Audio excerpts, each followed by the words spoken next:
Hello everyone. आज हम लोग बात करते हैं class 8 social science geography chapter number 1 resources.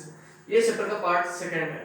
ठीक है, पार्ट फर्स्ट हम लोग इससे पहले पढ़ चुके हैं जिसमें हम लोगों ने रिसोर्सेज पढ़ा था और कुछ रिसोर्सेज के एग्जांपल्स को डिस्कस किया था। उसके साथ ही हम लोगों ने रिसोर्सेज की यूटिलिटी को समझा था, वैल्यू को समझा था और टाइम एंड टेक्नोलॉजी से रिसोर्सेज को क्या किया था, रिलेट किया था।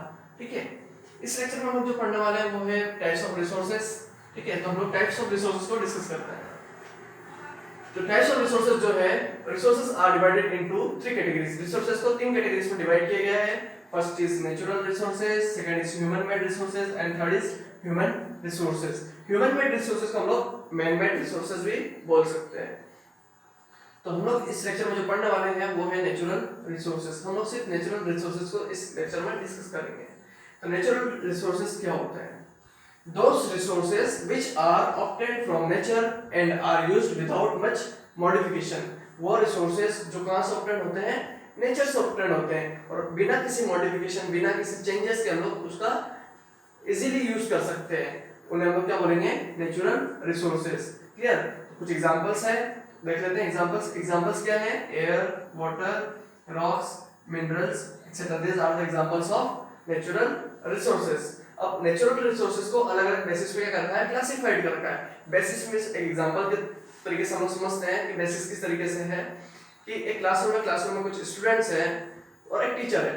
तो उन स्टूडेंट्स को अलग अलग बेसिस पे क्या करना है, टीचर को डिवाइड करना है। ठीक है, तो कुछ बच्चों की हैंडराइटिंग अच्छी है, कुछ बच्चों की स्पीकिंग अच्छी है, तो कुछ बच्चों की डांसिंग अच्छी है। ठीक है, तो टीचर ने क्या किया कि हैंडराइटिंग वाले बच्चों को अलग बिठा दिया, स्पीकिंग जिनकी अच्छी थी उन बच्चों को अलग बिठा दिया, जिसकी डांसिंग अच्छी थी उन बच्चों को क्या कर दिया, अलग बिठा दिया। मींस अलग अलग बेसिस पे क्या कर दिया, बच्चों को डिवाइड कर दिया।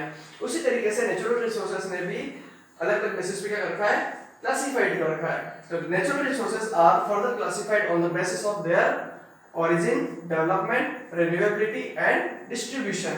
These are the basis of or classifications of natural resources।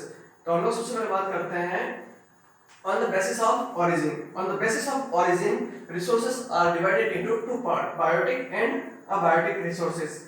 Second, on the basis of development, resources are divided into two parts, potential and actual। On the basis of renewability, resources are divided into two parts, renewable and non-renewable।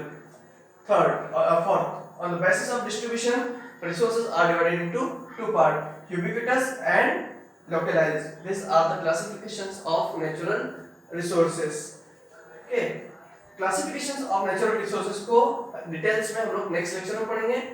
इस lecture में इतना ही। Thank you.